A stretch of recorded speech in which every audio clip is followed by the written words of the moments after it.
Ya estuvieron hablando en el primer bloque de que mañana es el Día del Orgullo, o sea, originalmente mañana es el Día del Orgullo, aunque ya sabemos que acá la celebración se hace en noviembre por el tema del clima, etcétera. Porque nos gusta marchar en bolas. Ay, Dios, Hola. ya arrancó Señor la... Paula. No, que el otro día me llegó un mensaje de una amiga diciéndome, Jime, los putos tienen 2 días. Y fue como, ¿por qué me preguntas esto? ¿Y por qué lo preguntas así? Y sí. No sé por qué eres amiga de esa persona. Lo dudé mucho. Después de eso. Bueno, después de esta interrupción absolutamente... La primera de muchas. Absolutamente innecesaria, voy a comenzar. No. Bueno, eso, mañana es el Día del Orgullo y cuando pensamos en el orgullo o en estas celebraciones o en todo lo que convoca y conlleva la colectividad LGTBQI+, Sí, ¿lo dije bien? Sí. Siempre me quedo ahí medio corta con las letras. Bueno, se habla mucho de la comunidad. Y cuando nos referimos al término comunidad, ¿de qué estamos hablando? Voy a irme a la década de los 80, cuando por acá, en esta parte del hemisferio, sucedían, en la mayoría de los países, dictaduras. Guerra Fría, casi todos acá estábamos un poco en un periodo bastante oscuro de nuestras historias. Y en Estados Unidos, un 20 de enero del año 1981, asumía Ronald Reagan, quien se convertiría en el presidente hasta el año 1989, año en que, adivinen quién nació. Así es. Un año muy importante. Muy importante. Sí, sí. El año más importante de todos los años. Sí. Y bueno, en paralelo a la asunción de Ronald Reagan, casi le digo Donald, de Ronald, se sucede y se desata una epidemia en los Estados Unidos. Y estoy hablando de la epidemia del VIH-Sida. Cuando se desata esta epidemia, en los primeros años, la verdad es que no le dieron mucha bola, lo invisibilizaron bastante y la bola que le dieron fue de estigmatizar la enfermedad y por el desconocimiento que había en ese momento, como darle lugar a que solo la contraían varones homosexuales. Entonces esto llevó a que existiera una gran discriminación, a que saltaran, por supuesto, porque gente conservadora ha existido en todos los periodos de la historia, en todos los siglos y en todos los momentos. Saltaron los conservadores, los religiosos, a decir que bueno, que esto era un poco un castigo y que era porque las relaciones homosexuales eran básicamente antinaturales. Claro, Entonces, castigo de la naturaleza. Claro, entonces por eso les pasaba esto a los homosexuales. Esto se creyó durante años, durante 2 años por lo menos, en el que en paralelo... Fuertemente, porque la verdad hay gente que todavía lo cree, No, pero sí, ya sí, es menor la... Pero la en ese cantidad de momento, gente. cuando surge esta epidemia, pasa eso, que bueno, era una epidemia. Entonces había muchos enfermos y como en ese momento había desconocimiento, no existía la medicina que existe hoy en día, muchos contraían el virus y al poco tiempo SIDA. Sí.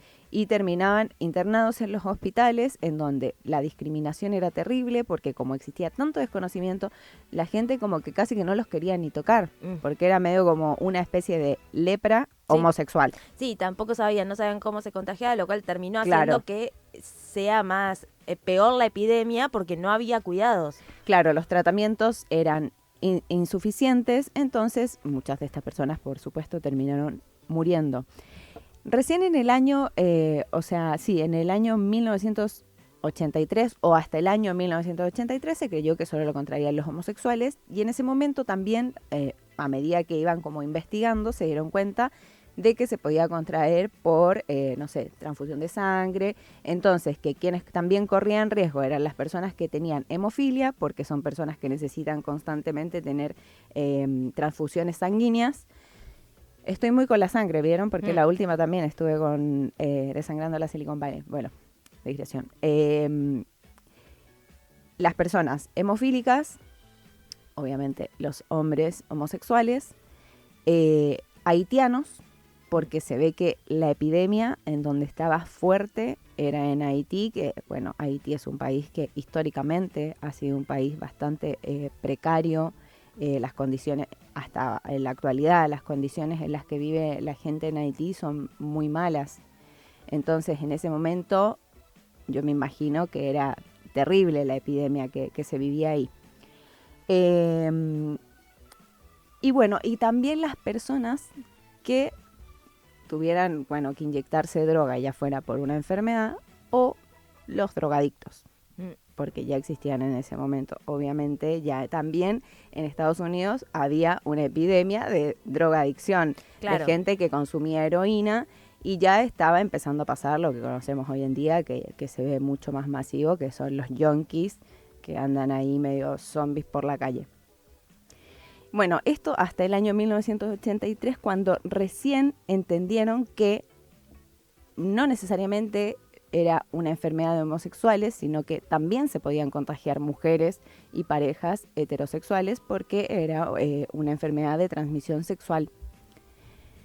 Pero bueno, hasta que se dieron cuenta de esto en el año 1983, ya había más de 3.000 personas que contraían el virus, y de estas 3.000 ya habían muerto aproximadamente 1.300.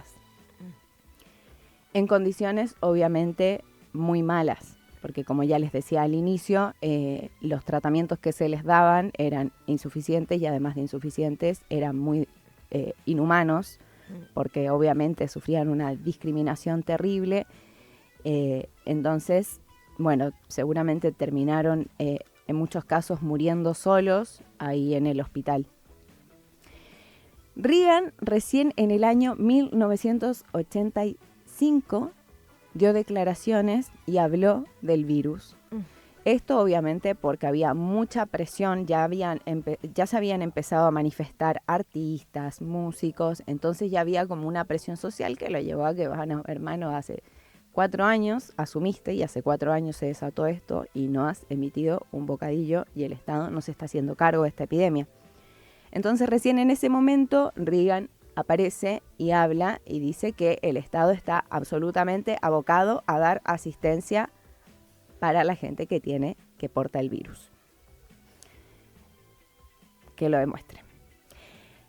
Bueno, en ese momento, además de que asumió esto, en el año 1987, como en pos de disminuir los contagios, empiezan a hacer prohibiciones. Y hizo una prohibición que duró hasta el año 2010, que recién fue Obama quien sacó esa prohibición, y que era que no podían ingresar a Estados Unidos personas que portaran el virus del VIH. O sea, tremendo. Porque es tipo un nivel de discriminación. Pero ¿cómo te testeaban? Raro el país de la libertad. Y no, el nivel de... Y te pueden pedir un análisis. Era como cuando estaba el COVID, que te pedían tipo el test para saber que no tenías COVID. Pero pensá que para ingresar a Estados Unidos necesitas visa, necesitas un montón de cosas. No es como cualquier país que decís, paso a este país. No como nosotros con Uruguay. Que capaz que entre los trámites de la visa te pedían esa documentación. Si lo tenías no te daban la visa, por ejemplo. Claro. Sí. Perdón, me agarro ¿Cómo hacían esto? Bueno, ellos se la rebuscan, tranquila. Claro, sí. Ellos, y si no llegaste allá y te sortean y... Claro, pregunta cómo hicieron con todos los jugadores de fútbol a los que estuvieron revisando hasta el hartazgo. Bueno, de la misma manera, seguramente te pueden hacer. Claro. Para eso sacan la forma de hacer un análisis rápido. Así es.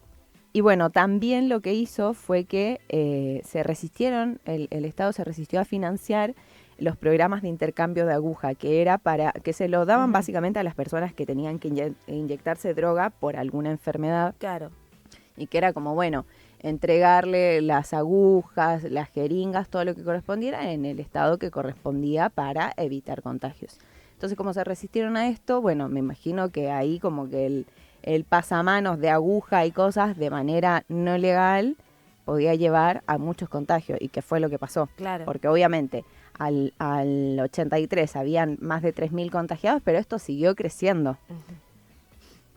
Pero bueno, antes de esta prohibición del año 87, ya en el año 1983 se había prohibido que donaran sangre varones homosexuales. Claro. Entonces, los varones que estaban internados y que necesitaban una transfusión o una donación de sangre, no podían recibirlas porque obviamente estamos hablando de personas que en ese momento seguramente sus familias las discriminaban también o las habían exiliado de la familia. Claro. Eran personas que estaban solas y que solo un poco como compartían y se debían a sus amigos, amigas de la comunidad. Claro. Entonces, cuando se da esta prohibición, se genera una crisis y en ese momento es cuando las lesbianas del estado de San Diego se empiezan a organizar y dicen, bueno, vamos las lesbianas al rescate.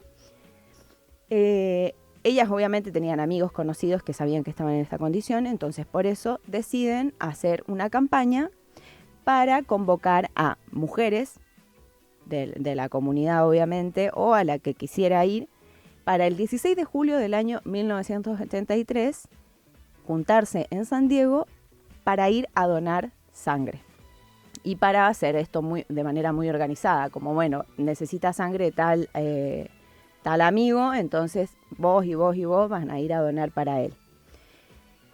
Y ellas pensaron, bueno, irán a caer 50 mujeres, más que eso, y llegaron casi 200. Entonces ahí se dieron cuenta de que, bueno, había sido muy exitosa la campaña y a partir de ese momento es que nacen las Blood Sisters de San Diego, que después se replican en otros estados de Estados Unidos y que, bueno, arrancaron una organización con estas campañas de donación de sangre que se empezaron a realizar en diferentes hospitales y que, como les digo, eso, ellas hacían tipo un listado y bueno, vos vas a ir a donar a tal hospital porque acá necesita este chico o acá necesita este otro.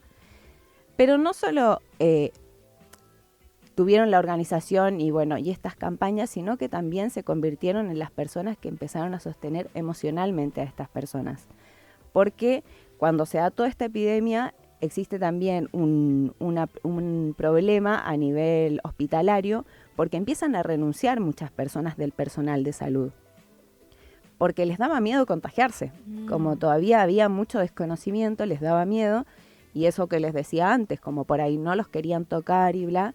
Entonces estas mujeres empezaron también a ir a trabajar a los hospitales como voluntarias para cuidar a sus amigos o a sus conocidos o a quien fuera que era parte de la comunidad que necesitaba esa ayuda y que necesitaba esa compañía y que necesitaba que, bueno, que le dieran los tratamientos y las cosas que por ahí en el hospital no se las estaban queriendo dar. Aquí es donde yo digo, cuando hablamos de comunidad, ¿de qué comunidad hablamos? Porque me parece que está bueno volver a esto, como a pensar qué es la comunidad, qué es pertenecer a una comunidad. Y creo que el ejemplo de las Blood Sisters es tipo como el ejemplo de la comunidad, porque ellas no era que, bueno, todas conocían a estas personas que estaban enfermas, viviendo sus últimos días en el hospital, sino que pensaron, estas personas viven y comparten algo de esto, de lo que significa pertenecer a la comunidad LGTB, que hasta ese momento se llamaba GLBT. Y que gracias a todo el trabajo y a que las Blood Sisters se convirtieron en un bastión fundamental en esta epidemia para poder acompañar a todos los que se encontraban enfermos en ese momento, se decidió después de que en el acrónimo del colectivo tenía que ir en el inicio la L de lesbianas, porque habían sido ellas quienes habían salido al frente en esta situación de crisis, habían sido ellas las que en ningún momento se cuestionaron, más allá de que en ese momento tenían algunas diferencias dentro de la comunidad, de que bueno, ellas sentían que todo el tiempo cuando se hablaba de la comunidad se pensaba en los varones. Claro, y sí. Entonces había ahí un poco un momento medio separatista del movimiento en el cual, bueno, no importó nada de eso, como que ellas solo pensaron que había una crisis que tenía que ver con algo humanitario y que quizás solo ellas podían salir al rescate. Me gusta mucho Lesbianas al Rescate para una peli. Sí. Es Sí, lindo, sí. es lindo ser esto en peli. Sí, sí. Sí, así que, bueno, gracias a esta labor es que hoy en día conocemos el acrónimo como LGTB, bueno, que después se fueron agregando letras, pero en ese momento quedó LGBT. Y bueno, para que el orgullo y la comunidad no nos quede solo en una cuestión de merchandising, de la marcha de noviembre y de, bueno, sí, voy a ir a la marcha porque la paso bomba. Bueno, acompañémonos en las fiestas, pero también en las malas.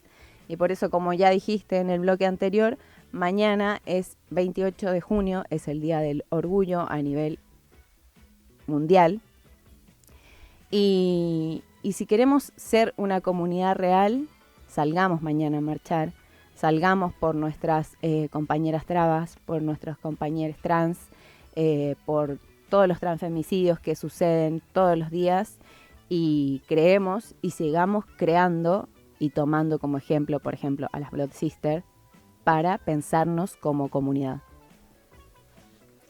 Muchísimas gracias, Valen. Y sí, es así. Nos vamos a encontrar mañana a 14 horas en Plaza de Mayo.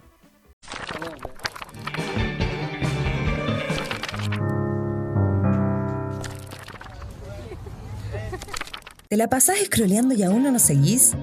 ¡Seguinos! @laquenosparió en Instagram y como La que nos parió en Spotify.